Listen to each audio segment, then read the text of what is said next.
boa tarde, boa noite, boa madrugada, seja qual horário você esteja nos assistindo. Chegamos ao nosso 12º episódio do PriorizeCast. Lembrando sempre, comente, curta, compartilhe, ative o sininho para você receber todas as notificações do canal e ficar atento sempre aos novos podcasts. Hoje não estou com a presença do meu fiel escudeiro, Marcos Renan Pruner, porque ele está participando de licitação neste momento. Nosso podcast, claro, fala com empresários, políticos, pessoal que participa de licitação também, mas tem um viés também empreendedor. Por quê? Porque é interessante que você que nos assiste aí consiga ter uma amplitude geral para participar da licitação. Você tem que entender todos os meandros, entender a parte empreendedora, empresarial, também precisa entender um pouco do jogo político e ter as experiências, porque também a ideia é que você cresça profissionalmente. Hoje nós temos a presença de um ilustre, tá? É um professor, sempre quando tem oportunidade, ele sempre dá aulas para a gente que sempre conversa, então é nato dele disso. Então hoje eu estou com a presença da Amaury Gelpke, professor. Ele tem mestrado em administração pela UniC, tem formação profissional em mecânica industrial pelo Senai, tem graduação em administração pela UniC, tem MBA em gestão de sistema logístico pela UFPR e ainda tem uma experiência gigantesca. A Amaury, ele já migrou tanto para a parte acadêmica, tanto para o setor público, tanto para a iniciativa privada e tem toda a experiência profissional para mudar o nosso jogo aqui, além de que já teve experiência em multinacionais, então com certeza vai engrandecer o nosso debate aqui. Amaury, muito obrigado por ter aceito o nosso convite. Você já é da casa, então vou te passar a palavra e vamos começar a falar um pouco sobre a tua trajetória profissional. Imagina, Kleber, eu que agradeço aí, principalmente o teu convite, né? E o que a gente puder estar à disposição, com certeza, isso a gente faz de bom grado. Amaury, vamos começar perguntando como que veio o Amaury, de onde que ele veio, se ele é de uma cidade pequena, se ele veio de uma cidade grande, se ele sempre quis administração ou se isso foi acontecendo na vida dele. Olha que interessante, né? A minha família é Gelpke, né? Então é de Itaiópolis, né? Meus pais naturais aqui. Em 1970 acabaram migrando para Curitiba e meu pai, sempre empreendedor, a primeira sorveteria aqui em Itaiópolis foi a dele, ele fazia processo logístico, foi um dos primeiros empreendedores da logística aqui em Itaiópolis, como taxista, né? Então, sempre num viés empreendedor, acabou indo para Curitiba junto com a minha mãe e com os meus irmãos. Aí eu acabei nascendo em Curitiba, um ano após meu pai acabou falecendo, e aquela batalha diária, né? Órfão de pai e tal, a mãe cuidando dos irmãos, e a gente buscou sempre trabalhar. Então, com 14 anos, eu iniciei minha trajetória profissional no Senai, como mecânico. Aí, de imediato, já iniciei fazendo um trabalho de menor aprendiz. Então, desde os 14 anos, eu tenho carteira assinada. E essa trajetória ela foi crescendo no âmbito da mecânica, até que, posteriormente, minha mãe acabou voltando para Itaiópolis, né, para cuidar do meu avô e tal. E isso acabou gerando uma necessidade de voltar para as origens, né? Então eu acabei vindo com ela também. Posteriormente acabei entrando na Embraco, fiquei 15 anos ali. Entrei como ferramenteiro, saí como líder de manufatura. Era um dos maiores cargos da época. Posterior, o projeto que nós tínhamos ali de refrigeração de cabine automotora acabou não emplacando em função de questões tributárias. E quanto mais alto você está na pirâmide, mais alto você está vulnerável, né? Quanto mais alto, mais vulnerável você está. Eu acabei saindo da Embraco, encarei um projeto de recuperação da empresa numa multinacional alemã em Curitiba, São José dos Pinhais. Conseguimos recuperar a empresa em questão de 2 anos e meio, e agarrei gosto por isso. Então, assim, eu vim da mecânica eu passei por processo, do processo passei para administração, da administração eu agarrei gosto por gestão. Então, gestão de processo, gestão de pessoas, e isso foi elevando até que posteriormente apareceu a oportunidade de eu voltar para Itaiópolis. Meus filhos crescendo, você né, vendo os filhos crescer, às vezes por telefone, por uma imagem. Falei, não, chega. Eu acho que a gente já está consolidado profissionalmente, o salário que a gente ajuntou ao longo do tempo dá para dar uma segurada, vamos encarar um outro desafio. E encaramos um novo desafio para recuperar a empresa também, né, que daí a gente acaba pegando gosto pela coisa e fica o viés fica muito mais fácil, né, fica mais cômodo também, porque você acaba adquirindo experiência e essa experiência não muda de uma empresa para outra. Os problemas muitas vezes são os mesmos, né? Então fica fácil de diagnosticar. E com o passar do tempo isso foi se tornando comum. Em 2020, final de 2020, fui convidado pelo Moser para assumir uma das pastas da secretaria dele.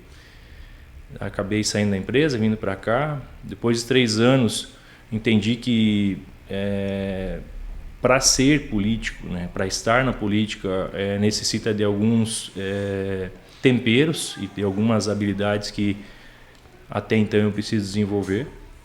E isso fez com que eu acabasse saindo, né? Fui muito bem trabalhado com o Moser, foi excelente esse trabalho ali, e fui administrar uma empresa de tratores. Porém, com o passar do tempo, terminando o meu mestrado, eu precisava de alguma documentação voltado, né, para o âmbito da região norte. E lá encontrei com um velho parceiro, né, o prefeito Laudemir. E ele pegou e falou, Mauri, preciso de um favor teu, cara. Você está fazendo o quê? Eu falei, estou gerenciando uma empresa lá de tratores e tal. Ele falou, cara, tem uma amiga minha que precisa de uma ajuda tua. Eu falei, se tiver ao meu alcance, né? Daí ele falou, sim, assim, ela vai entrar em contato. Para minha surpresa, a prefeita Juliana Maciel, de Canoinhas. Falou, preciso de uma ajuda aqui, assim, uma estruturação. É coisa rápida, não é por muito tempo, mas pelo menos eu preciso que você me ajude a reestruturar aqui a secretaria. Fui para lá com o intuito de ficar uns 2, 3 meses. Aí veio a enchente. Poxa, como é que eu vou deixar o município, né, na mão agora? E já estava tudo certo para que eu voltasse para a administração do Moser. Eu falei, Moser, segura um pouco aí, cara, que o negócio aqui está complicado, me dá mais um mês aí. Foi. Aí, no início de novembro, eu acabei solicitando a exoneração lá do município. A prefeita estava fazendo uma migração para um novo partido e isso também iria exigir dela secretarias, a gente sabia disso, e eu tinha deixado já o cargo à disposição. No primeiro momento ela falou que ela não queria mexer na Secretaria de Obras, porque fazia tempo que eu já era o 5º secretário que tinha passado na pasta, e isso ela queria consolidar. E não era a secretaria de momento que ela queria fazer alteração para o novo partido. Mas eu falei, já todo dia indo daqui para lá, isso dá um desgaste. Então eu saía daqui, ia para Canoinhas, fazia minhas atividades lá, ia para a Mafra, fazia minhas atividades na UNICEF e voltava para casa. Então isso 1 mês, 2 meses, 3 meses, 4 meses aí já fica pesado. Deixa eu te perguntar, agora só para não perder o gancho. Eu vou voltar toda a história também lá para trás. Tá bom. Geralmente esses cargos maiores, seja tanto na administração pública quanto na parte privada, esses cargos maiores geralmente não se perpetuam por muito tempo. É natural que se pince essas pessoas para resolver aqueles problemas maiores, e aí, porque assim, quando você falou que entrou, corrigiu, e sempre tem outras atividades. E isso a gente percebe que em todos os cargos maiores de liderança, gestão, é assim. Você vê lá a pessoa, vem na JBS, vem um fulano e tal, fica um tempo, sai. É natural, isso decorre também da questão de... Vamos dizer, não sei se a pessoa que está naquela pasta liderando sente necessidade, sempre está indo para outros lugares? Tem uma questão, Kleber, essa é uma pontuação muito válida. Tem uma questão de geração aí. Então, existem algumas gerações que perpetuam por mais tempo, em função do próprio ambiente que ela foi educada, do próprio ambiente que ela foi profissionalizada. E tem essa questão de hoje, das novas gerações, que elas não conseguem permanecer num ambiente de trabalho por mais de 2, 3 anos. Então isso aqui é da própria geração, né? Então tem até alguns livros que falam sobre isso, né? Que hoje as novas gerações são tipo alpinistas. Eles acabam angariando novas funções porque eles não conseguem mais fazer as mesmas atividades. E isso também em algumas empresas vai também da forma com que a empresa, a cultura organizacional dela é assim. Então você vai lá, você faz alguns diagnósticos, você tem algumas tratativas, venceu aquele período ali, você vai buscar um novo desafio. Então, tem pessoas que são movidas por desafios. Tem pessoas que são mais cômodas, que é natural dela, né? Mas tem pessoas que, chegou no lugar, faz um diagnóstico, estabelece o processo, deixa ele rodando e passa para outro, né? Ali já fica meio pequeno demais para a pessoa.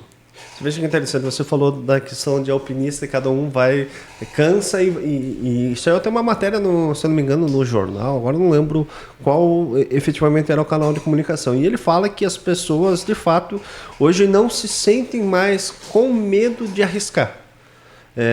Principalmente aquelas que não tem filhos, não tem tanta responsabilidade. E, inclusive, de ficar sem renda. Por exemplo, olha, quero abandonar o emprego, quero ficar um ano, sei lá, mochilando, por exemplo, para ir para a Europa. E é muito disso. O que você vê hoje? Porque você é professor universitário, você já tem uma experiência tanto na iniciativa privada, pública e vive a academia por muito tempo. Eu estive presente ali na Unici agora por seu convite e eu fico pensando, realmente parece que mudou assim. Ou, não sei se é minha época, eu também era desse jeito e eu não era, eu olho assim, uma garotada toda nova, novinha mesmo. Será que eu era tão novo assim também? Olha, Cleber, vou te dizer, eu estou na UNC já há 10 anos. Há 10 anos eu acompanho esse movimento e está cada vez mais visível essa questão. Então, hoje o que acontece? Devido a uma série de fatores, né? Então, a questão educacional hoje ela é um reflexo muito do que você tem em casa. Então você não se sentia jovem, tão jovem como eles, porque você tinha uma outra expertise em casa, do seu pai, da sua mãe, que isso lhe transformou em você. Então o que acontece? Cada vez mais os jovens aí dos últimos 15, 20 anos, eles vêm sofrendo uma necessidade de se desenvolver praticamente que autônomos. Porque em função da situação econômica do país, que o país passou ali nos anos 2000, 2010, onde gerou uma necessidade do pai e até da mãe ir trabalhar fora para o sustento da família. E isso fez com que os meninos, as meninas, necessitassem um pouco mais de autonomia. Então eles começaram a buscar. Então não é que você não se sentia jovem, você tinha o desempenho, o desenvolvimento que seus pais lhe deram. E essas pessoas que estão lá hoje estão fazendo o mesmo. Então, mas é um reflexo um pouquinho diferente. Então hoje o que nós vemos? Nós vemos ali alunos que normalmente saem do ensino médio, que tem um potencial gigantesco, né? Mas eu vou fazer as palavras de um velho conhecido. É um diamante bruto. Então ele precisa ser lapidado, ele precisa ser encorajado, ele tem alguns pontos que precisam ser melhorados. E hoje o que a universidade está fazendo, principalmente as universidades presenciais, que hoje está cada vez mais difícil, né? Isso você não consegue num trabalho EAD à distância.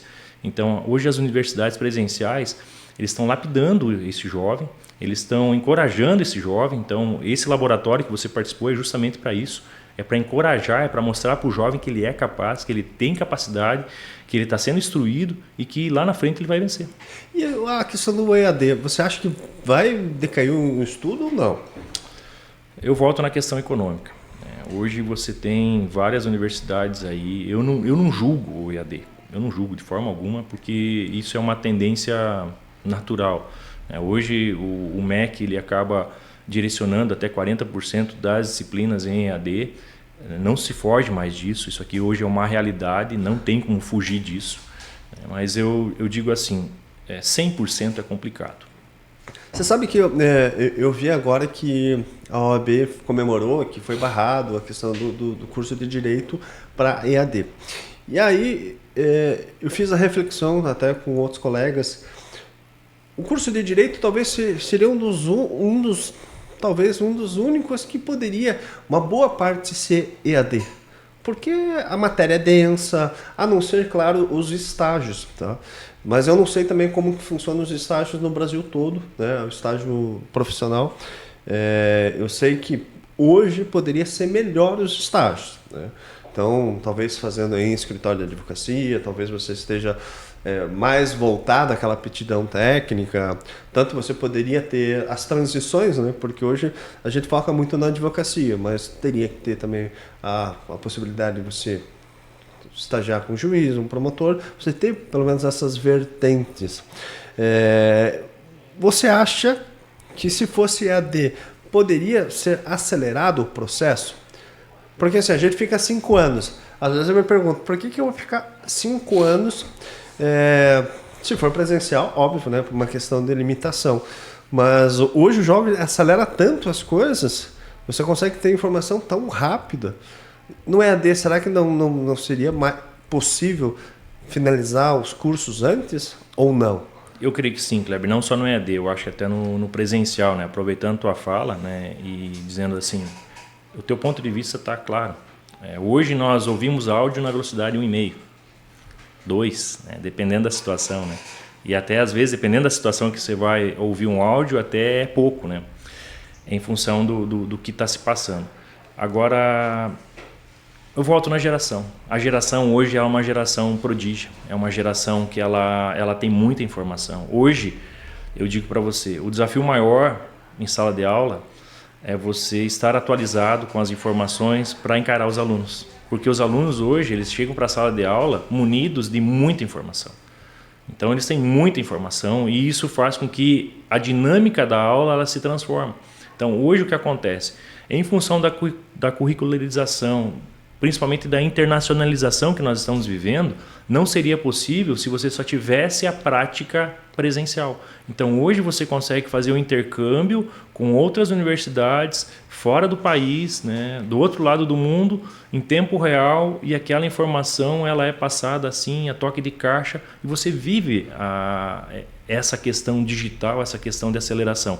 Então, hoje, claro, não compete, né, às instituições, compete muito mais ao Ministério da Educação fazer esse processo um pouco mais reduzido e, óbvio, né, desde que atenda às DCNs, né, todo curso tem a sua DCN, precisa estar dentro da sua matriz curricular. Então, eu tenho certeza, né, eu posso dizer assim, de bate pronto, que tão logo o MEC vai rever isso e vai trazer um curso com um prazo mais rápido, um tempo mais rápido para aproveitar. Porque eu te falo isso porque às vezes o aluno ele entra na faculdade com 17 anos, 17 e 18. Raras exceções, claro, tem vários casos, não é nem exceção, iniciam mais tarde. E vários desses iniciam uma faculdade e geralmente param no caminho porque verificaram que não gostaram, né? E hoje a gente está tão acelerado, tem tanta possibilidade de fazer cursos online. Você vai escolhendo aquilo que vai te dando mais aptidão. E você acha que também isso também não poderia vir um pouco mais da base para ele entender melhor o que fazer? Também. Essa questão da base, você vê, hoje a gente está trabalhando com alguns cursos de maneira núcleo comum. Então eu tenho algumas atividades que em função das turmas estarem cada vez menores, né, em função da própria economia e das tendências mundiais, que a gente já falou sobre isso, né? A faixa etária hoje tem ficado um pouco mais enxuta. Isso faz com que a necessidade aconteça. Então, você vai pegar lá as disciplinas base, você vai fazer os aulões. Então, assim, o que é base, é base. Aquilo que é específico do curso, né, você vai ter uma tratativa um pouquinho diferenciada. Óbvio, né, tem cursos que não competem isso. Então, você vai pegar lá, você comentou do direito, né? Poxa, são disciplinas específicas, são atividades específicas. Às vezes um direito empresarial casa com administração, casa com ciências contábeis. Às vezes uma gestão pública ali casa com ADM também. Mas são raros os casos, né? São muito específicos. Eu, por exemplo, se você perguntasse, Mauri, o que seria o profissional do futuro? Seria uma mescla do administrador, um profissional do direito e um profissional de engenharia de tecnologia ou de informação. Esse é o profissional do futuro. E você sente que, vivendo na universidade, sente que tem alguns cursos que a tendência são fechar o ciclo, você está percebendo se os alunos estão realmente querendo ir para a faculdade ou estão deixando de ir para a faculdade? Você que vivencia isso, porque assim, ó, a gente vê na internet e tal, mas você não tem números. Eu não sei efetivamente se isso está acontecendo ou não. Você acha que está acontecendo? É uma pergunta bem complexa, né, Kleber? Assim, bem... Talvez teria que ter estudo, né? Não sei. Sim, existem estudos, né? Hoje, se você vê os gráficos, né, para quem acompanha a tendência, hoje os cursos presenciais eles têm caído, têm reduzido bastante, assim, em função do EAD. O EAD tem levado por uma série de fatores, principalmente a pessoa ela quer ter um certificado, mas ela não tem uma condição de pagar um curso presencial. E outra, ela não tem tempo, porque ou ela trabalha ou ela estuda. Então ela tenta ser o autodidata ali para fazer um EAD. Agora, quais são os cursos? Qual é a tendência? Eu vejo assim que, felizmente ou infelizmente, a inteligência artificial ela tem tomado algumas cadeiras aí.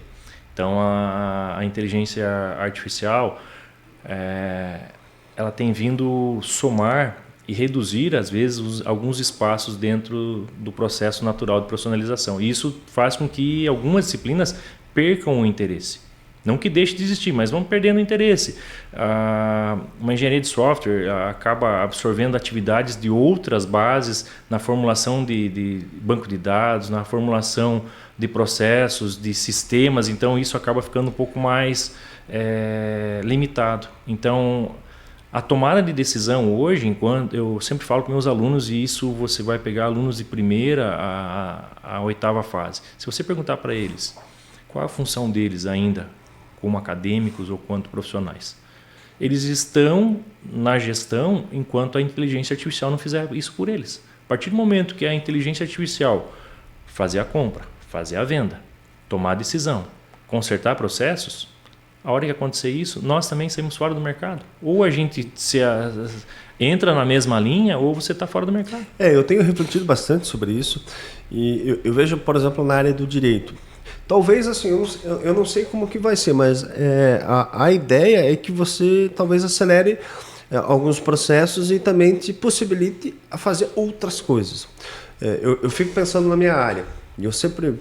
né, veja, por exemplo, a execução fiscal, né? Você cobrar uma dívida tributária. De fato, nessas situações eu não vejo por que a gente precisa ter um humano fazendo. E isso é bem simples, porque é uma questão objetiva, a lei ela já define. Então, se veja só, eu gasto tempo com um advogado fazendo isso, eu gasto tempo com um juiz lendo e podendo errar, que pode acontecer. São questões objetivas. Contratos, a mesma coisa. Eu tenho um contrato que é objetivo, eu poderia analisar as cláusulas e ter as respostas. Você veja só, eu poderia me concentrar em outras coisas, né? Resolvendo esses problemas que eu não preciso me preocupar, eu tenho outras coisas, talvez, que a gente hoje não dá tanta atenção, mas seriam tão mais importantes quanto, né? Perder tempo com isso. Eu penso na administração pública, por exemplo. Estou com uma ideia de fazer um projeto tal. Se a inteligência artificial conseguir fazer aquele teu projeto tal rápido e mesclando toda a parte jurídica, pronto, você resolveu um problema. O que o projeto talvez vai te dar lá na frente? Alguns ajustes necessários. Mas você veja só, você passa a etapa do projeto muito rapidamente, você já começa a aplicar qualquer ideia mais rápido. Claro, tem o processo legislativo, mas você veja só, você não precisa ter toda aquela parte de fazer e tal, organizar, e você mais ou menos já tenta pôr em execução. E daí sim a execução, às vezes a gente fica numa tarefa, depois não consegue nem executar o negócio. Então você veja só, você antecipou um negócio que se fosse um humano também ia dar problema na hora da execução. Sim. Mas daí você se concentra na execução. Eu penso a mesma coisa na área da medicina. Tem algumas situações em que você vai ter tão rápido as respostas com exames que o próprio médico vai conseguir, olha, realmente esse caso vai ser nessa linha. Você não precisa ficar tanto tempo investigando, vai fazer exame para cá, para depois de 2, 3, 4 meses, não, realmente você tem isso aqui. Assim você consegue dar mais agilidade e trato e vai ter outras coisas para você resolver. Com certeza. Você teve uma fala na sexta-feira que aquilo lá me gravou bastante. Isso ficou assim na minha cabeça e eu fiquei matutando e acordei no sábado pensando na tua frase. Alguns processos que com o andar da carruagem, com o passar dos tempos, você observou que se você tivesse feito de uma forma diferente lá no início, você teria um outro resultado hoje. Eu traduzo isso como a tua experiência. Então, a experiência que o Kleber teve quando ele iniciou o processo lá atrás do direito, que ele se formou, que ele criou uma concepção no escritório, que ele angariou uma série de processos e tal. Então, isso é a experiência do Kleber. Isso a inteligência artificial não vai te tirar. Com certeza. Então, assim, lá na frente, a hora que falhar um processo desse, a bagagem que o Kleber tem debaixo do braço ainda vai prevalecer.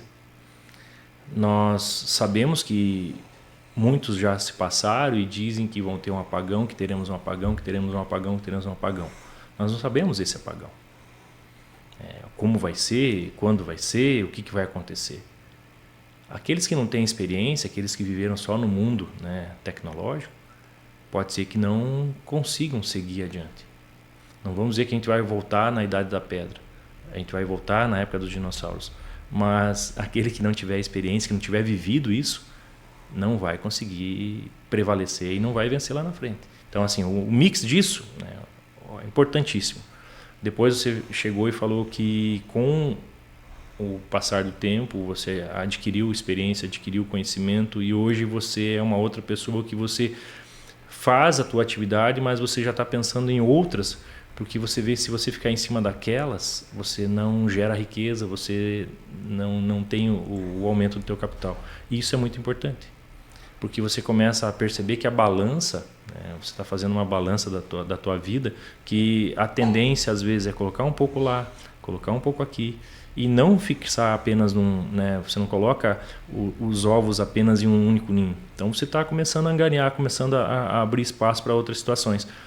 Hoje o profissional que se destaca no mercado é esse. É a pessoa que ela não fica fixada num único ponto. Que ela tem um conhecimento, que ela tem uma bagagem. Pode ser que ela não conheça tudo, mas ela tem o contato daquela pessoa que sabe. Ela tem a amizade daquela pessoa que sabe e vai angariar essa pessoa junto com você e com certeza vão trazer uma série de bons resultados. Né? Então eu vejo assim, uma coisa que me deixou muito intrigado. Né?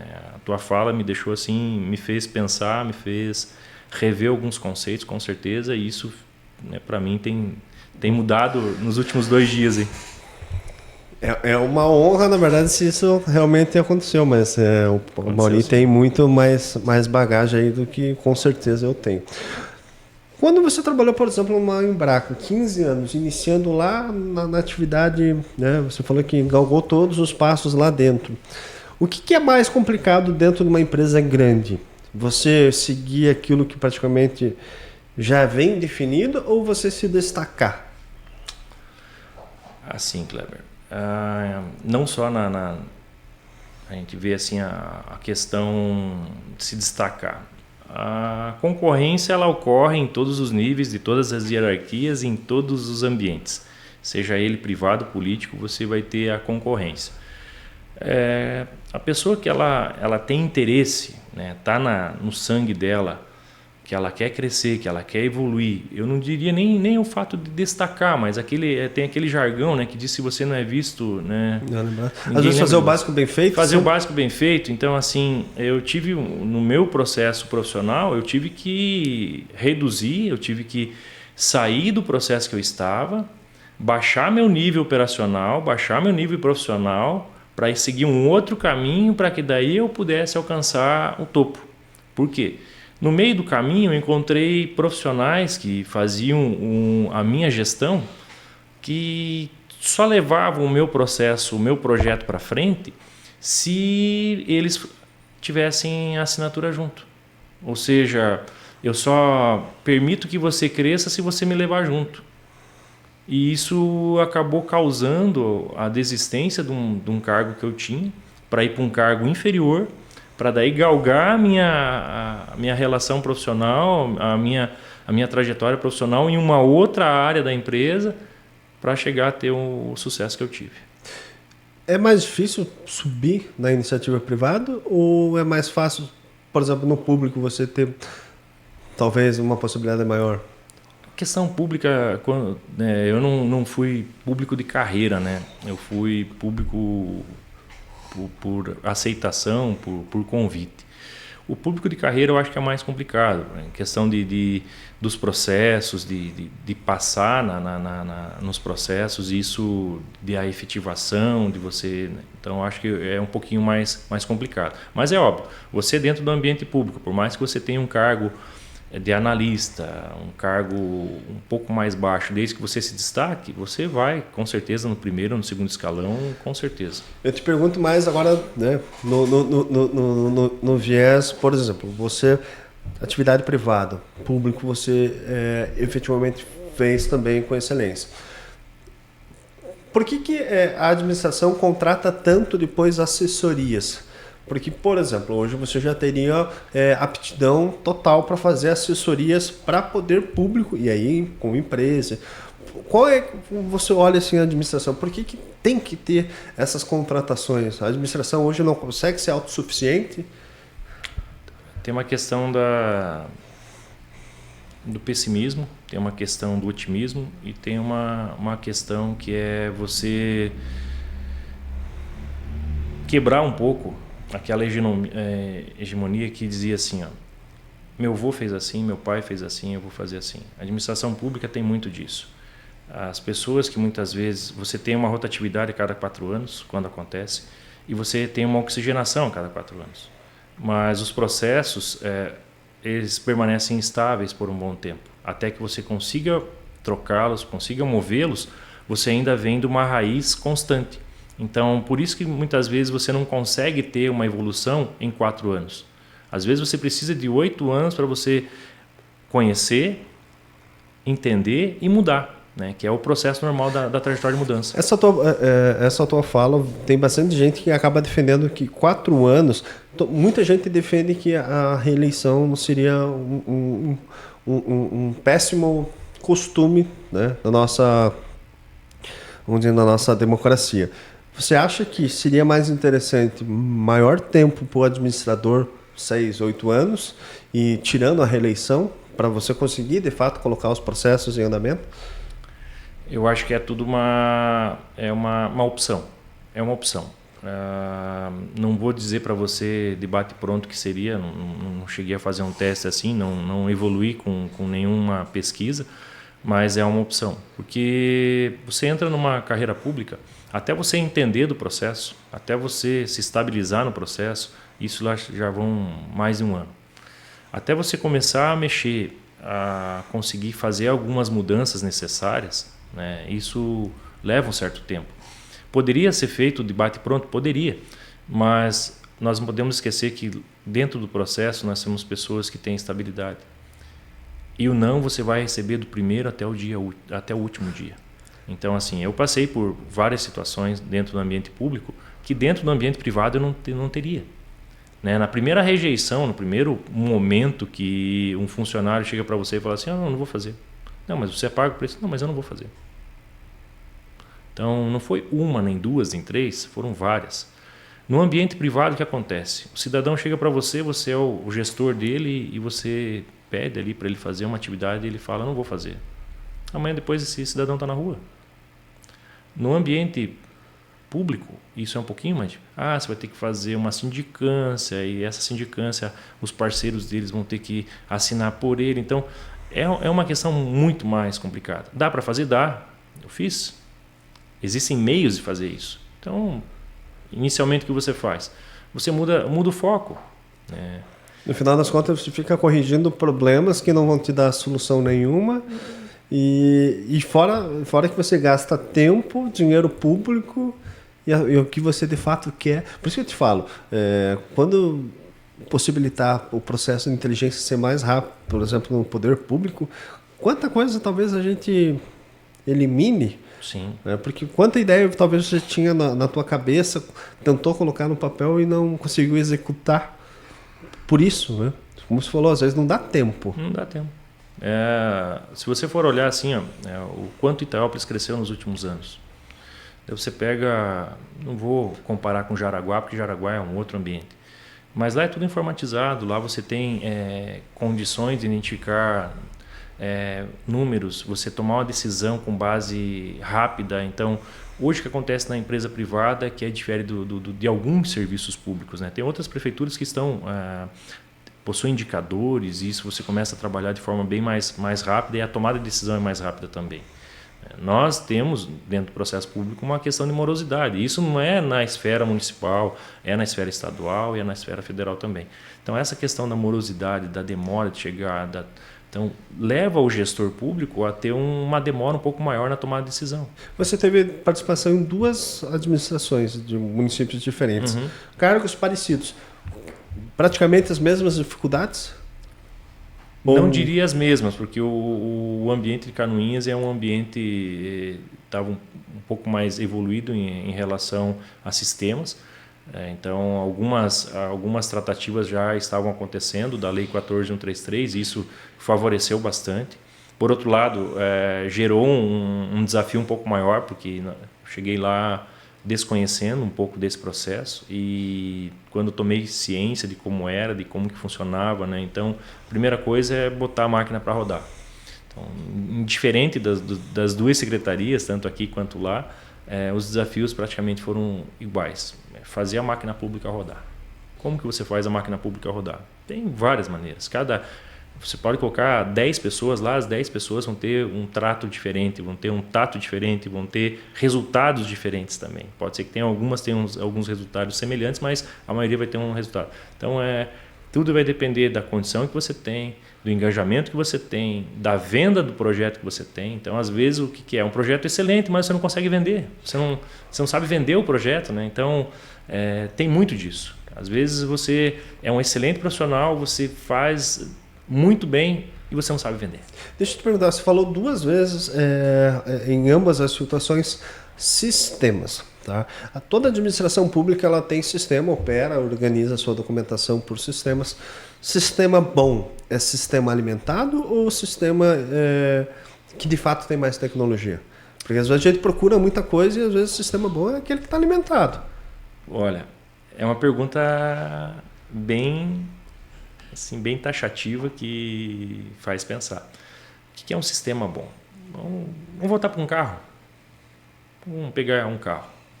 Você vai pegar um carro de última geração. Vai pegar uma Mercedes, uma BMW. Né? E você vai pegar um carro lá, um pé de boi, lá, um carrinho básico. O carrinho básico te leva onde o carro ultra tecnológico te leva? Com certeza. Com maiores dificuldades, sim. Agora, você busca rapidez, você busca informação, você não está preocupado com o consumo, você está preocupado em chegar lá mais rápido e com mais conforto. O sistema é igual. Você tem um sistema que você vai colocar ele para rodar, né? Não vai ser um 486 DX2, mas vai ser algo parecido. E você vai ter um computador de última geração que te processa com uma velocidade fantástica e você vai chegar também na mesma informação. Então, tudo vai de como você quer fazer, qual é a capacidade que você tem e óbvio, né? Se você tiver uma ferramenta boa, o pedreiro faz uma atividade em 2 dias. Se você não tiver ferramenta para esse pedreiro, ele vai fazer também, mas vai levar 1 semana, 2 semanas, 3 semanas. Olhando essas administrações, a gente sabe que hoje tudo tecnológico. Você acha que ainda a maioria das secretarias, a maioria dos departamentos ainda está praticamente precário nisso? Talvez o Luiz aí que está nos ouvindo saiba com certeza. Sim, está tudo ruim. Olha, eu vejo porque assim... a ferramenta é importante e não se investe tanto nisso. Se tratando de sistema, a gente não pode esquecer uma coisa. Às vezes você entra num ambiente público onde um processo licitatório já está acontecendo ou já aconteceu e você precisa permanecer com aquele sistema, com aquele processo de informação por mais tempo. Então te engessa. Você não pode simplesmente chegar lá e quebrar o processo e agora eu vou iniciar com esse. Seria o desejo de muitos. Outro.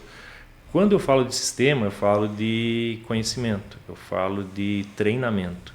Então tem pessoas que conhecem o sistema, mas não são treinadas no sistema. Ela sabe fazer o beabá, ela sabe pilotar o pé de boi.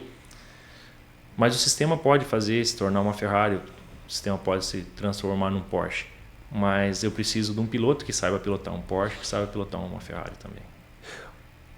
Empresas geralmente investem em capacitação e do pessoal que trabalha. Você acha que a administração não falta isso de administrar e de dar treinamento para o pessoal? Porque a maioria das falhas que a gente comete sempre no operacional, se o operacional não vai bem, muito vai do chefe, né? das pastas, do gestor. 99%, né? Porque, você veja só, você passa 4 anos, aí vem outro prefeito, mais 4 anos. E se aquele anterior não fez treinamento, o outro também não fez treinamento. Eu tenho uma equipe atuando às vezes 8 anos sem treinamento nenhum, sem saber onde eu quero chegar. Numa empresa você tem que tentar definir onde eu quero chegar, onde que os meus funcionários, a minha equipe precisa saber que eu quero chegar, para você ter alguma coisa definida. Sim. Você acha que a administração praticamente, porque todo lugar é assim, né? Não fica todo mundo como uma barata tonta, você não sabendo onde você precisa chegar, porque a ideia é, precisa ter saúde, precisa ter educação, mas e onde eu quero chegar com esses trabalhos? Você acha que não falta definição para a tua equipe? Não teria que ter praticamente treinamento, deixando definir essas coisas? Sim. Talvez os planos de educação, tudo isso que se pense. É uma pena que às vezes alguns lugares é copia e cola, né? Aí você vai querer chegar e não sabe nem por que você quer chegar naquele lugar. Né? Olha, Kleber, eu tenho meu ponto de vista, né? Não vou dizer que isso aí seja uma métrica, mas é o meu ponto de vista. Existem alguns processos que eles são engessados, e isso é de natureza. Então, você vai pegar um processo da saúde, por exemplo. As metas e os objetivos já vêm lá de cima. Então, você só tem que cumpri-los. Né? Agora, óbvio, onde que está a tua expertise? Como cumpri-los? Você vem num desenvolvimento social. A meta já está lá. O objetivo está lá. Então, a tua expertise, a tua competência, o teu pessoal que vai fazer aquele número acontecer. Você pega a educação. O Fundeb já vem as métricas. O objetivo é esse, a lei está aqui e você tem que cumprir isso aqui. Administre esses valores e cumpra o que está aqui dentro dos teus objetivos. Quem vai prevalecer? Quem tiver mais expertise, quem tiver mais conhecimento, quem souber trabalhar com gestão. Vai fazer mais rápido, né? E vai fazer com um aproveitamento melhor. Existem outras secretarias que não têm essas métricas, não têm esses objetivos. Então, muitas vezes, essas aí precisam, de fato, ter um olhar um pouquinho diferenciado. Uma coisa que eu aprendi ao longo da minha vida sempre foi desenvolva uma pessoa para que ela ocupe o teu lugar. E a partir dali você terá espaço para adquirir um outro cargo, angariar uma outra função, pegar um novo desafio. E essa pessoa, esse italiano que me falou há muito tempo, né? E eu gravo isso, eu levo para a minha vida. Então, a partir dali, isso foi lá em meados dos anos 2000, mais ou menos, foi. E ele me falou isso, eu demorei a entender. E a partir dali, eu nunca mais precisei me preocupar com a minha saída da empresa. Porque eu sempre deixava alguém pronto para assumir o meu lugar. Essas multinacionais não têm isso como uma cultura também? Muitas multinacionais trazem isso como cultura, mas é aquilo a gente volta lá no começo. Né? Existe aquela questão de competição, existem que muitas vezes é sadia, é salutar essa competição, porque ela só leva o resultado para cima. Né? Então, existem algumas competições nas empresas que precisam acontecer e devem acontecer. Isso está dentro do planejamento estratégico e é cada vez mais você competir para fazer melhor. Isso é muito importante. Porém, tem profissionais que acabam deixando isso de lado e acabam querendo competir no lado pessoal. Eu tenho um carro melhor que o teu, eu vivo uma vida melhor que a tua. A hora que fechar a porta do caixote de madeira, né, acabou tudo isso. Então, é uma filosofia que a gente não leva para o resto da vida. Né? E pegar pessoas assim que têm dinamismo, que sabem competir de forma objetiva, clara e respeitosa, é maravilhoso. Isso em qualquer lugar. Você vê num jogo de futebol, o fair play, você vai praticar algum esporte, onde você tem essa condição, Quem dera, né? Todas as empresas pudessem fazer, todos os órgãos públicos pudessem fazer. Mas, lamentavelmente, hoje tem muito ainda, né? Olho no olho e dente por dente, isso não é salutar. Não é uma coisa que eu almejo para a minha vida, isso com certeza não. Gestão de processos ou gestão de pessoas, o que é mais fácil de fazer? Processo, né? Pessoas são muito complicadas? Não, pessoas são, eu digo assim... Extremamente complicadas. Não, tudo vai da cultura organizacional. A partir do momento que você pode ter uma pedra bruta, a partir do momento que você começa a lapidar ela. Eu digo assim, eu fui muito feliz no ambiente que eu tive, trabalhando com pessoas que tinham uma escolaridade extremamente baixa, tinham um nível de conhecimento baixíssimo, mas agregavam muito no processo. Então, óbvio, você não vai ter aceitação de 100%, diferentemente do nível que você chegar na empresa, você não vai ter aceitação de 100%, sempre vai ter alguém que vai ficar com o pé atrás. Por quê? Porque a consciência dela, né, o entendimento dela, a sinergia que ela tem é diferente. Então, ela não casou ali com a tua sinergia, é uma outra situação. Porém, dentro das técnicas e dos processos de mudança, você faz isso acontecer. Então, eu gavo assim, os processos da mudança, porque o processo de mudança, inicialmente, a pessoa é aversa a ela. Daí depois ela... Fica no desconforto, Fica no desconforto, e é natural de todo ser humano fazer isso. Daí, depois eu queria ser como Kleber. Poxa, mas aí como que eu vou ser como Kleber? Então, peraí, eu tenho que fazer uma mudança aqui. Foi me ofertado a mudança lá atrás, eu não quis, mas poxa, agora eu quero, porque eu vejo que o Kleber tá legal, o Kleber ele tem uma aceitação boa, o Kleber tem uma relação de vida muito ótima, eu quero isso para mim. Daí eu vou participar da mudança, o que o Kleber fez, eu vou entender o que o Kleber fez, eu vou entender os caminhos que o Kleber percorreu. Então, isso é muito gratificante. Quando a pessoa se envolve na mudança e ela quer mudar. Não é fácil, isso é uma das coisas mais difíceis que tem, a pessoa querer mudar.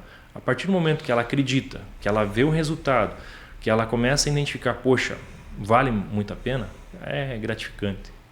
Deixa eu te perguntar, quando você saiu da iniciativa privada e colocou o primeiro pezinho dentro da administração pública, o que te mais assustou? A possibilidade de querer arrumar uma máquina e não conseguir arrumar porque tem que fazer licitação? Ou... Assim, nós passamos um momento muito difícil. A gente chegou quando eu assumi a pasta, 4 de janeiro de 2021. Nós estávamos quando eu cheguei na secretaria, que eu vi a situação que estava, eu respirei fundo, né? Como eu sempre falo para meus alunos, né? Eles vão encarar algum desafio, a primeira coisa, respira, oxigena, né, o teu cérebro, para que ele desarme, porque se você permanecer com uma respiração ofegante, você vai entrar em modo de luta, e isso não é legal, o teu raciocínio não vai ser legal e a tua emoção vai prevalecer. Então vamos pela razão, vamos trabalhar, vamos respirar. Eu olhei e falei, bom, estou aqui, né? Às vezes não dá para voltar atrás, né? E eu em momento algum pensei nisso, se tratando da equipe que eu estava ali. Falei, mas a gente tem que arregaçar as mangas e tem que ir para frente. Vai ser árduo? Vai. Vivemos um momento ainda que acabou aumentando ainda a complexidade, que nós tivemos uma situação de emergência, né? O município passou por uma situação de emergência, isso agravou bastante. Por outro lado, dentro dos trâmites legais, né, você acelera consegue... um pouco, né? Sim, você tem uma certa flexibilidade, e com isso a gente, cuidadosamente junto com a equipe, o nosso gestor sempre nos cobrando, isso eu gavo muito a atividade que o Moser teve conosco, porque ele sempre nos cobrava. Então, assim, se algum processo deixou de acontecer, não foi por falta de cobrança dele. É a questão do entendimento das pessoas. Então, assim, ele nos cobrava muito, muito, muito, muito. E ele vinha, entendia, dentro do conhecimento dele, aquilo que falhava, o conhecimento dele, que ele não conhecia, ele buscava o entendimento junto conosco. Então, isso foi muito bom, foi muito sadio essa relação, e por isso que a gente permaneceu por bastante tempo. E o desafio ele aconteceu e foi melhorando aos poucos. Então, eu comecei a agregar pessoas diferentes no processo, eu comecei a valorizar pessoas que estavam desvalorizadas. Então, nós tínhamos algumas pessoas ali que estavam desvalorizadas, nós fomos buscar na lei o que podia ser feito. Então, eu tinha ali os auxiliares operacionais.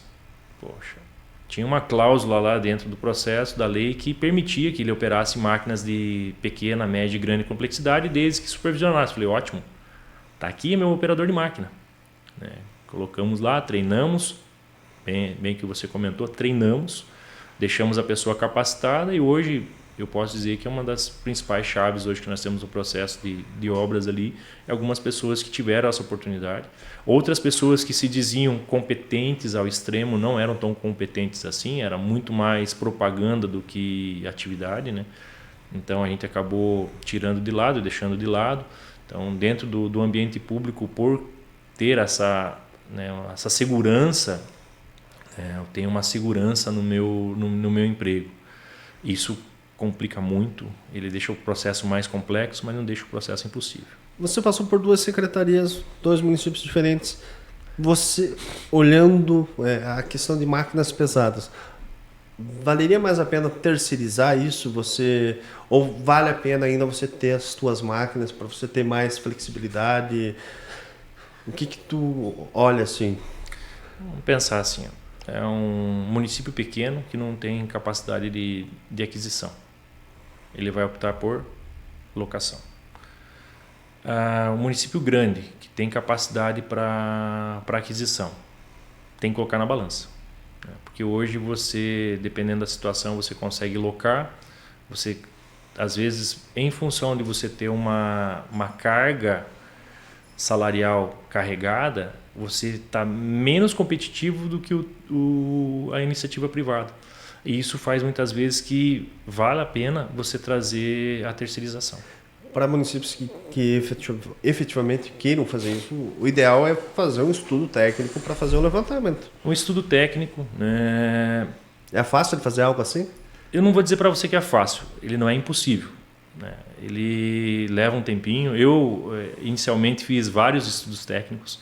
Então, assim, uma das coisas que eu fico muito tranquilo é que para o meu gestor ali, para o meu gestor público, eu deixei tudo às claras. Né? Então, quando a gente ia tomar uma decisão, eu chegava para ele e mostrava por A mais B, se dava, se não dava, qual que era a possibilidade de dar errado, o que não era. Então, tipo assim, o processo ele foi bem transparente e ele foi bem justificado. Então, se nós optamos por comprar um equipamento, é porque de fato valia a pena. Aqueles equipamentos que não foram adquiridos por várias questões, porque a gente veio de um momento pós-pandêmico, então todos os gastos eram direcionados a 2 secretarias, 3 secretarias no máximo. Então tudo isso complicava as demais. Então durante várias e várias vezes nós tivemos que optar entre fazer um processo que ia atender a cultura, que ia atender a Secretaria da Indústria, para atender a Secretaria de Educação, para atender a Secretaria de Saúde, para atender a Secretaria de Obras. Então, é um malabarismo. Né? Hoje, vamos dizer assim, o gestor público ele tem que ter um malabarismo. Voltando à tua questão lá sobre fazer o processo, não é difícil. Existem técnicas, existem ferramentas. Hoje você está muito munido de ferramentas para isso. Basta ter o profissional correto para colocar, para fazer e vai embora. Deixa eu te perguntar, talvez você já tenha um posicionamento sobre isso.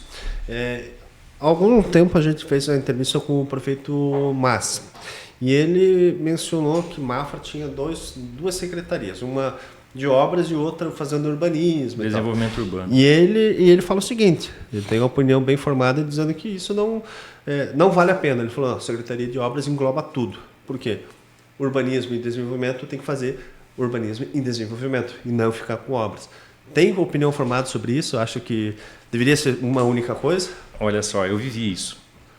Então, fica 2 choques ali? Sim, porque é aquela questão assim, cachorro de 2 donos. Ou engorda demais ou morre de fome. Geralmente o jargão popular faz isso. Se tratando de desenvolvimento urbano, são frentes diferentes.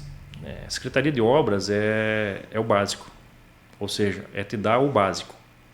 O desenvolvimento urbano ele tem que estar pensando lá na frente, é o município crescer. Então eu estou falando de uma questão operacional e eu estou falando de uma questão tática. Então são 2 situações que dentro de um projeto, dentro de uma questão estratégica, ele precisa acontecer. Então, assim, eu posso ter um gestor para tocar as duas? Eu posso ter um gestor, desde que a pessoa tenha capacidade para tocar, bora. Agora, são papéis diferentes. Você não acha, e agora uma opinião, você não acha que é ruim para a administração quando você coloca muitas secretarias fazendo vários outros papéis? Papéis distintos? Porque assim, ó, uma sempre vai ficar desacobertada em algum momento, porque daí você não tem equipe suficiente para gerir várias, né? Vamos colocar aqui, ó, aqui, por exemplo, indústria, cultura, comércio, acaba ficando tudo junto. Em outros municípios, e assim, uma expressão popular é que isso seria bom. Nossa, estou diminuindo o cargo. Eu já penso ao contrário. Quanto mais você alocar gente na uma mesma pessoa fazendo a mesma coisa, eu acho que parece que vai ficar meio desconexo as coisas. Ele vai dar foco por enquanto em alguma coisa, depois no outro mês dá foco ali e acaba não fazendo nada. Ele dá... Você como gestor, você, né, trabalha com isso, ensina os alunos, gestão. Isso não é um choque, não dá um conflito? Dá. Vamos pensar assim, eu vou traduzir numa questãozinha bem básica. Eu chego numa empresa, chego numa situação lá que a empresa está sem pneu, a empresa está com salário atrasado, a empresa não está produzindo, o funcionário está descontente, a condição de trabalho dele é extremamente análoga e eu quero que essa pessoa produza. Eu quero que essa pessoa tire o melhor de si porque eu preciso atingir minhas metas, eu preciso vender, a máquina não pode quebrar e o caminhão não pode quebrar e tem que rodar.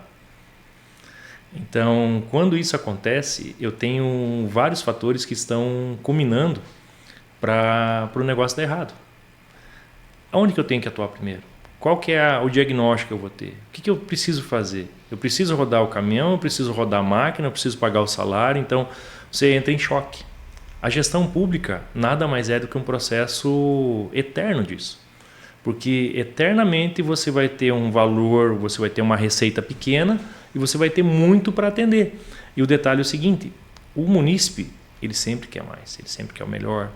Atender o munícipe é um dos maiores desafios que eu tive na vida, eu posso dizer para você.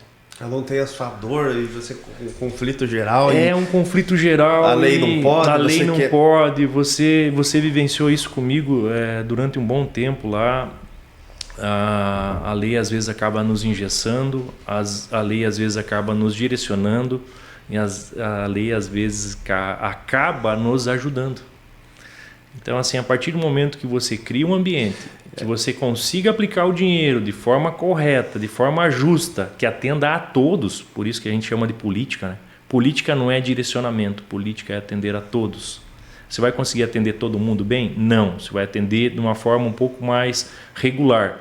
O bom vai chegar, mas não é agora. Então, fazer com que o munícipe entenda isso, muitas pessoas, eu passei por vários lugares, por várias pessoas e pessoas assim que eu achava que não ia entender o que eu ia dizer e a pessoa entendeu e a pessoa compreendeu e depois eu fui lá e fiz para essa pessoa com o maior prazer. Por quê? Porque ela mereceu, porque ela entendeu, ela me respeitou como secretário na época e eu cumpri o meu papel de ir lá, voltar e fazer para essa pessoa. Não para essa pessoa, para todos, né? Porque tudo que eu fiz eu posso não ter tido um aceite muito grande da população, porque eu não trabalhei para um. Eu não trabalhei para uma pessoa. O que eu fazia era para todos. Se não era para todos, eu não fazia. Então, uma das coisas que às vezes a pessoa me interpretava de forma diferente é porque ela queria, mas queria para ela. Para ela eu não posso fazer. Eu posso fazer se for para todos. Então, a política ela tem que ser para todos. Eu não estou falando numa questão social, não estou sendo demagogo, mas a política ela tem que ser para todos. Quando ela é direcionada, ela não é política. De fato, você não consegue às vezes atender todo mundo. Deixa eu te perguntar, se hoje uma administração contratasse mais, separasse melhor as secretarias e contratasse mais secretários, todo negócio, por exemplo, pelo menos na advocacia, se eu quero crescer, efetivamente eu preciso contratar. Por quê? Eu não posso ficar fazendo operacional. Aí tem aquela falsa impressão que o secretário tem que ficar fazendo operacional. O secretário tem que estar correndo atrás de outras coisas. Ele é um gestor. É a mesma coisa que eu, advogado, no escritório ficar fazendo totalmente operacional. Isso é maluquice, é idiotice. Eu preciso, de fato, colocar gente para eu começar a procurar outras coisas. Ah, mas eu preciso de cliente. Eu preciso ir atrás das coisas. A secretaria, mais secretários, não facilitaria esse processo? Porque, olha, eu tenho mais secretários, eu tenho mais gente buscando. Eu separo só aquela questão, contratar mal. Contratar mal, você vai se lascar, independentemente de ser público ou privado. No privado, se você contratar mal, você vai pagar. Vai pagar o preço. Você não vai pagar o preço. Na administração pública também. Claro, o pessoal acaba falando por diminuir para evitar a cabida de emprego. Mas eu penso que se você tiver mais secretários, mais gente cuidando, e claro, ele não fazendo operacional, ele indo atrás das coisas chaves, você tem a possibilidade de trazer muito mais recursos. Sim. E ainda mais no poder público, que você consegue trazer muito mais recursos. Né?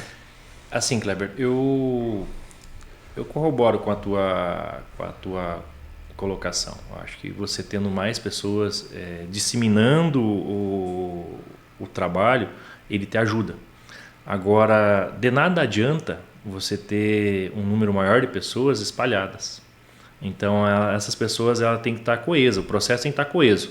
Ele tem que estar alinhado, principalmente o planejamento estratégico, ele tem que estar alinhado e tem que ser matéria base de cada um dos secretários. Então assim, eu tenho que entender o que eu preciso fazer, eu tenho que saber de cor de salteado qual que é a minha métrica, eu tenho que saber de cor de salteado o meu objetivo, aí sim. Se não, é chover no molhado. Eu vejo no escritório, se você, por exemplo, tiver um monte de gente e não ter definido de fato o que cada um vai fazer, também não vai adiantar nada. Né? Se você vai ter, por exemplo, um comercial. Aqui a gente tem o comercial 1. Comercial 1 atende o primeiro cliente que não é do seu escritório. Comercial 2 atende o cliente que já é cliente do escritório. Então, o primeiro é diferente, o segundo, depois eu passo para o cliente ativo. Quem vai atender? O operacional. Quem vai atender o jurídico? Vai ser o outro que vai atender o jurídico. Ou seja, eu tenho basicamente definido os meus processos internos. Sem processo interno, acho que não tem administração que dê certo. Não tem. Agora eu te pergunto uma coisa. Quanto tempo levou para você fazer isso? Eu perdi dinheiro para aprender a fazer isso, né? Não, mas quanto tempo? Assim, para você entender que o processo tinha que ser assim, para dar certo. Hoje, pensando, mais ou menos uns 2 anos e meio. Você entendeu? Só claro que... por quê? Porque a minha ideia, eu queria crescimento. Então, eu só comecei a crescer um pouco mais na hora que eu comecei a delegar praticamente tudo. Né? Senão, eu não ia conseguir crescer. E a minha meta ainda é delegar mais de todos os departamentos. Só que eu investi em conhecimento. Eu paguei para começar a entender os processos, para poder capacitar também quem vai vir também. O processo que você fez foi um processo PDCA, ou seja, você planejou, você executou, você averigou e você começou tudo de novo. Então você teve o planejamento, você teve a execução, você fez um cheque e aí você começou na ação de novo.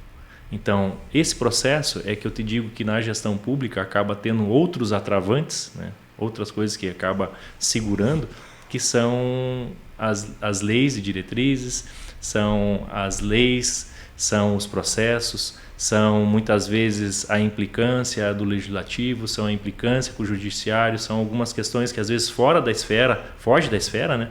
Mas estão ali, são parte integrante do processo e você tem que conviver com ele. Agora eu posso falar que eu apliquei o método PCDA, que na verdade não foi nada errado. Né? Não, eu fiz o PCDA aqui. PDCA, isso aí. PDCA, viu? Não errei tanto. Mas assim, dentro dos processos, a gente acaba fazendo isso é natural. Você planeja, você executa, você corrige, você faz de novo o ciclo. Então, o que acontece? Muitas vezes, por situações adversas, você acaba cortando algum processo. Às vezes você não planeja direito, às vezes você não faz direito, às vezes você não checa direito. Então, quando você coloca pessoas corretas, no lugar correto, na hora correta, não tem como dar errado. Depois, você foi para a administração. Você passou de secretário de obras, passou para a administração. Depois vendeu também, foi para outras administrações. Deixa eu te perguntar, antes então, você estava na Secretaria de Obras, foi para a iniciativa privada. Te deu aquela coisa de, voltei para a iniciativa privada? Não deveria, mas deu. Não deveria, mas deu. Eu me senti assim... O pessoal acha que o público é fácil, né? Você tem muita Meu, gente cobrando. eu ficava... Eu traumatizei um pouco, porque eu quase que entrei numa depressão. Porque o meu telefone não estava carregado de mensagem às 7 horas da manhã. Eu ia dormir, às vezes, 11h30, não tinha mensagem para mim. Sabe, eu tava me sentindo assim, eu tava me sentindo mal por isso. Eu fico pensando, eu faço sempre essa pergunta porque é algo que eu passei. Eu acabei iniciando minha vida profissional, né, formado, 3 meses após eu fiquei como procurador e desde então acabei ficando. E você vai se acostumando com aquela rotina e a hora que eu saí de fato para a iniciativa privada, é estranho você não precisar responder todo mundo. É estranho, de fato, você ter liberdade de você fazer o que você quer. Eu tenho hoje, eu faço o que eu quero. Se eu não quiser hoje trabalhar, eu não trabalho, pô. Entendeu? Apesar de que quando você é dono do próprio negócio, Aí... essa ideia de não trabalhar passa longe, né? Sim. A não ser que você esteja muito acomodado aquele dia, nossa, está muito cansado, mas de resto você trabalha muito mais. Pelo menos, no meu caso. Com certeza. Kleber, assim, ó, eu me senti... eu posso dizer para você que eu me tornei uma pessoa diferente. Cada etapa dessa minha trajetória, né, quando eu retornei aqui para Itaúpolis, quando eu vim para Itaúpolis, assim, para mim foi muito marcante. Então, em cada processo eu tive os meus desafios, eu tive os meus êxitos, eu tive as minhas desilusões. Por cada etapa que eu passei, eu vivi isso. Agora, nada se compara ao que a gente passou lá em Canoinhas. Isso pode ter certeza. O que eu passei com a equipe em Canoinhas, assim, não tem nada que se compare. Você chegar às 5 horas da manhã, 6 horas da manhã, juntamente com pessoas do batalhão lá, olhar aquela água subindo, as pessoas necessitando ser retiradas das casas, muitas relutando, que não queriam sair, porque não queriam deixar o bem, que não queriam deixar o imóvel. E ali você junto com a tua equipe encharcada, que tinha passado a noite inteira já, a noite anterior, retirando pessoas dos seus imóveis, e eles estavam ali juntamente com você, sexta, sábado, domingo, feriado, seja o dia que for, o pessoal estava ali. Então ali você vê assim... Por um lado, você vê o dinamismo das pessoas, você vê o brilho nos olhos das pessoas te ajudando, e outro, você sem partido político, você sem ter, né, uma afirmação, você sem ter uma condição ali que eles não me conheciam e nem por isso deixaram de me respeitar. E às vezes as pessoas que te conhecem, as pessoas que sabem quem você é, não te dão o devido valor do Santo estranho. de casa nunca fez milagre. Eu sempre falo, na empresa aqui, eu não foco, por exemplo, em clientes da cidade. Até te falei lá na palestra, eu não estou focado nos clientes da cidade, das cidades vizinhas.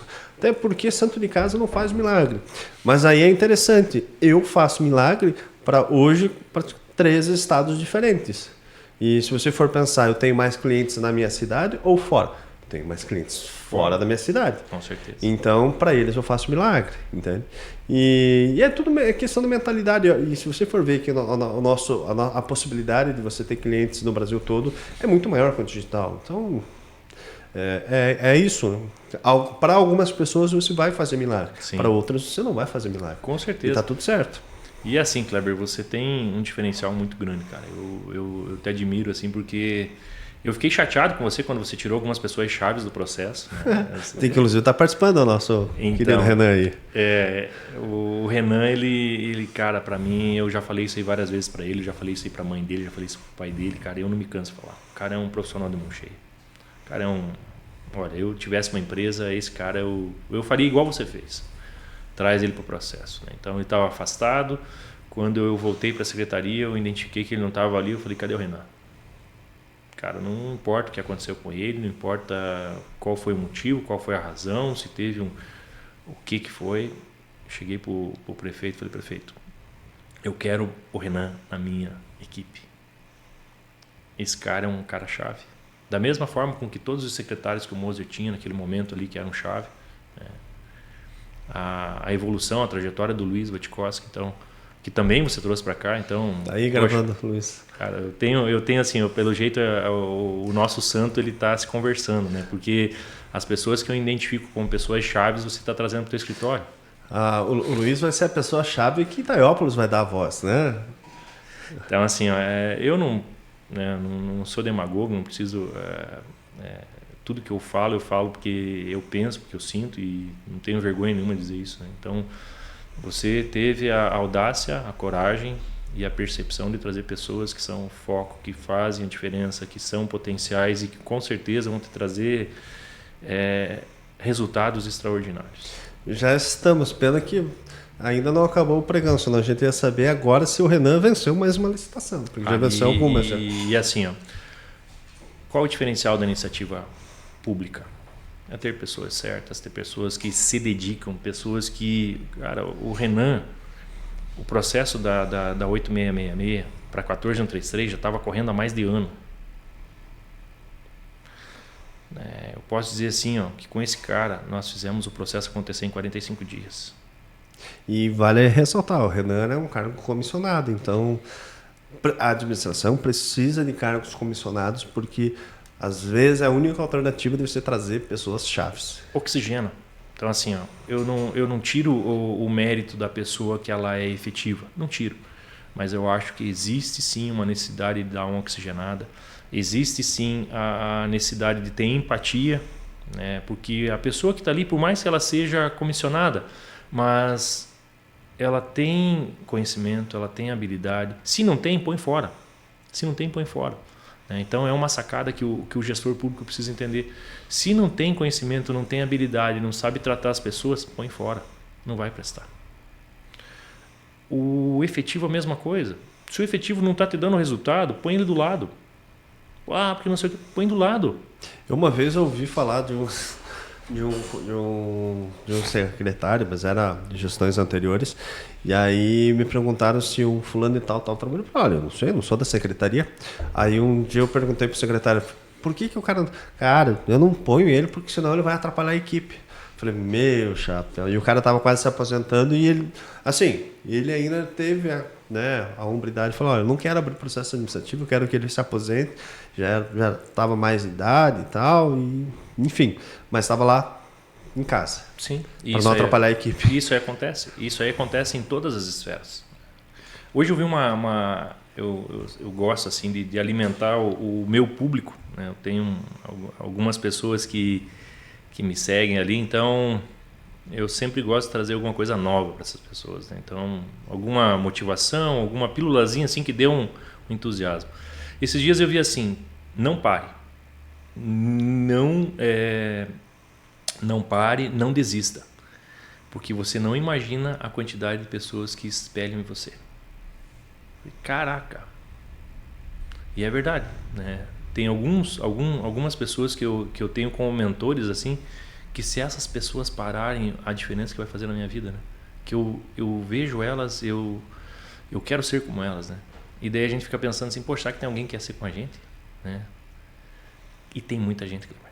Cara, tem muita gente. Tem muita gente que chega para você e fala, pô, que bacana, tal coisa. E por outro lado, daí você vê algumas coisas assim que acontecem, né? E daí hoje por exemplo, nas minhas pesquisas ali eu encontrei uma outra frase que diz o seguinte: quando o palhaço não merece atenção, não dê atenção para ele, porque daí o show dele acaba.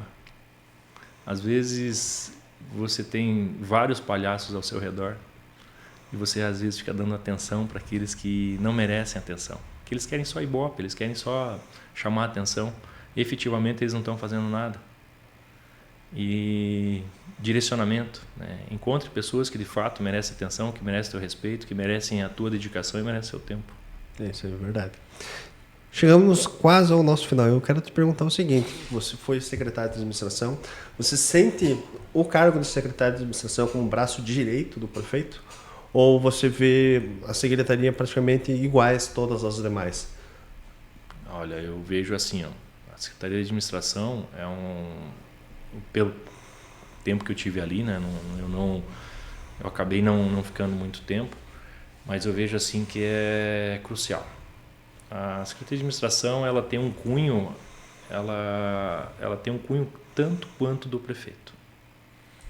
Porque às vezes o prefeito, em função de todas as demais atividades que ele executa, que ele faz, ele não conhece a fundo cada processo. E o secretário de administração, ele tem que conhecer da lei, porque a lei vai impactar lá no professor, que a lei vai impactar lá naquele servidor, que a lei vai impactar lá naquele funcionário que às vezes não está todo dia ali, mas vai impactar. Então o secretário de administração, ele tem que ter um senso gigantesco para entender que o tributo, que a razão dos processos acontecerem vem através do tributo, vem através da receita. E se ela não estiver alinhada, o restante do processo não vai. Então tem muitas pessoas que acabam não entendendo que às vezes o secretário municipal, né, de administração, ele está fechado, ele está trancado. Por quê? Porque ele está estudando, porque ele está entendendo, porque ele está buscando, porque tudo é mutável. Tudo muda a cada instante. Então, às vezes você está interpretando a lei que era assim e já não é mais. Então, às vezes você está lá junto com o pessoal do Recursos Humanos, fazendo uma avaliação, fazendo um pagamento indenizatório, fazendo isso, fazendo aquilo, gerando uma lei, publicando uma lei. Então, assim, é muito dinâmico. E eu vejo, sim, concordo, né? Se foi uma afirmação tua, corroboro com você que sim, é o funcionário que mais aptidão tem que ter juntamente com o prefeito municipal. Já que você falou de muda, vamos falar um pouco de Promuda. Promuda? Caraca! Esse foi um dos projetos que você acabou dando andamento lá da administração. E o que você entende hoje? Vale a pena dar andamento em um projeto desse? É necessário para municípios pequenos? É essencial? Claro que você com certeza considera essencial, porque senão não teria feito, né? Olha, Kleber, hoje, para um município como o nosso, de extensão territorial... Eu digo assim, para que a gente possa ter isonomia nos processos, para que a gente possa seguir de forma clara, coerente e coesa, um projeto como esse tem que acontecer. Então, a gente sabe que durante muitos e muitos anos isso era apenas um apelo político, que era uma questão de descia para a Câmara, subia para a Câmara, descia para a Câmara. E a forma com que ele era desenhado, existia alguns pontos que precisavam ser melhorados. Óbvio, vai de município para município. Tem município que isso já está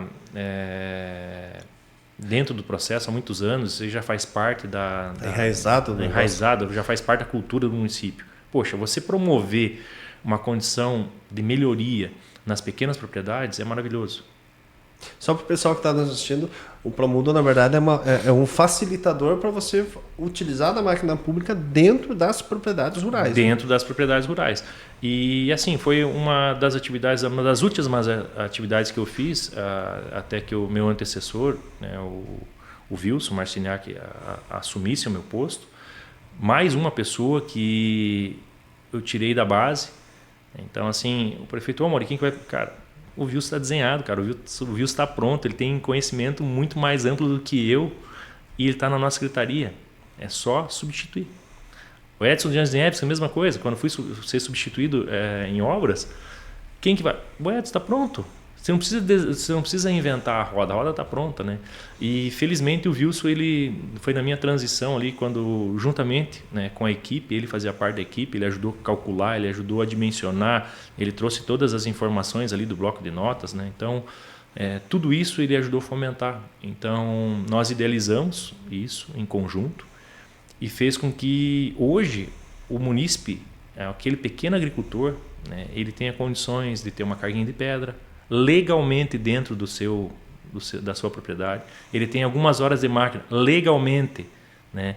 Então isso está sendo feito de forma livre, de forma ordenada dentro da lei. Então nós não precisamos esconder uma máquina lá para fazer uma atividade, né, dentro do município, nós não precisamos levar uma carga escondida. Não, isso pode ser feito às claras como que eu posso dizer assim, na luz do dia, né? Coisas que no passado, lamentavelmente, muitos administradores necessitavam fazer de forma incoerente, eu não vou dizer nem o que eu penso, né? Mas assim, hoje a gente tem uma liberdade para chegar lá na propriedade, né? O prefeito descarregar uma carga de pedra, fazer algumas horas de máquina, de forma que ele não vai se preocupar com o Tribunal de Contas, com o Ministério Público, com a Câmara de Vereadores. Então, poxa, é bom para todo mundo, desde que tenha isonomia. Legal. Maurício, estamos chegando ao fim do nosso PriorizeCast. E aí sempre deixo a palavra aberta aí para você dar uma dica aos jovens empreendedores, empresários, enfim, quem que aí quer seguir uma carreira tanto, não sei se política, mas de empreendedor. Hoje a gente sabe que o mundo vai se tornar vendas, né? Tudo vai se migrar para venda, tudo vai ser gestão, mais do que nunca. E aí eu deixo os minutos finais aí para você dar um agradecimento. Você já é um professor nato, já tem isso na sua vertente, todos os alunos já sabem do seu posicionamento, mas aí para quem está nos assistindo, vai ser Brasil afora, seria muito interessante também. Imagina, Kleber, eu que agradeço, né, mais uma vez a Priorize aí por permitir, né, que eu estivesse aqui hoje trocando umas palavras com você. Quando você fala de professor, eu vou te falar uma coisa, Kleber. Você não sabe, mas eu já te falei uma vez isso, eu aprendi muito com você. Você é uma pessoa que, na sua simplicidade, me ensinou muito. Então, se eu conheço um pouco de leis e licitações, que muitas vezes você, na academia, você acaba não desenvolvendo tão bem, porque você não tem a prática, muitas vezes, né? Você consegue fazer de forma meio que lúdica, mas você não faz ela na prática, e você foi um professor muito significativo, fez muita significância na minha vida pública, porque eu aprendi muito com você. Você não imagina o quanto. Então, todas as vezes que eu chegava no teu gabinete lá, que eu tinha uma dúvida, que eu tinha uma questão para esclarecer, eu tinha algo para aprender, você sempre abriu as portas, você sempre teve um tempo. Então, essa questão assim eu vou levar para a minha vida, dentre umas pessoas que me auxiliou bastante no processo de crescimento profissional. Você pode ter certeza que você foi uma pessoa dessas. Tive outros mentores, outras pessoas que fizeram uma verdadeira revolução na minha vida, né? O nosso reitor da universidade lá, o Luciano Benden, é uma pessoa que desde 1999 eu tenho ele como referência, como pessoa, como profissional, e eu acho que hoje a nossa universidade ela só está, né, como está, porque há bom tempo ele já rodeia ela de forma administrativa, como pró-reitor, como coordenador, e hoje como reitor da instituição. Isso fez um grande diferencial na minha vida também, que me fez crescer muito. Tenho várias pessoas, prefeito Moser, outras pessoas que me ensinaram de forma diferente de como atuar. Ao longo da nossa vida, assim, a gente tem muitos professores. Então, não é o fato de eu ser professor hoje que eu sou sozinho. Não, eu tenho uma legião de pessoas boas como você, que sempre me apoiaram, que sempre me geraram entusiasmo, né, para que a gente continuasse. E mais uma vez eu quero agradecer esse espaço, quero agradecer o Luiz, quero agradecer o Renan, que fizeram e sempre fazem um diferencial na minha vida. E a minha família, todos os colegas aí que estão nos assistindo, né? E espero que isso aí possa que tenha algum valor, né? Aquelas palavras que a gente fala, assim, tem algum valor para alguém. E se tocar alguém tiver interesse em saber um pouco mais, conhecer um pouco mais de gestão, que eu possa estar auxiliando, estou à vontade. Eu tenho um trabalho voluntário, não precisa se preocupar, não sei o que, tem que ser uma consultoria. Não, a gente faz voluntário, a gente gosta do terceiro setor, né? A gente está aqui para servir, né? Então a gente leva para a vida algumas palavras. Se você não serve, se você não vive para servir, você não serve para viver. Olha aí, ó, que forte. Pessoal, com essa frase vamos encerrando o nosso podcast, nosso 12º. Lembrando, sempre curta, ative o sininho, compartilhe com seu amigo. Hoje foi realmente uma aula aí sobre administração, gestão. Como o nosso professor Amaury disse, e eu agradeço pelas palavras elogiosas. Sei que talvez muitas delas nem seriam propensas ao meu nome, mas agradeço sempre. E lembrando que ninguém faz nada sozinho, sempre com equipe. A gente às vezes consegue ter um direcionamento, mas crescimento pessoal, crescimento empresarial sempre vai ser com pessoas. Então, agradeço novamente ao Amaury. Eu que agradeço, Kleber. Até uma próxima episódio.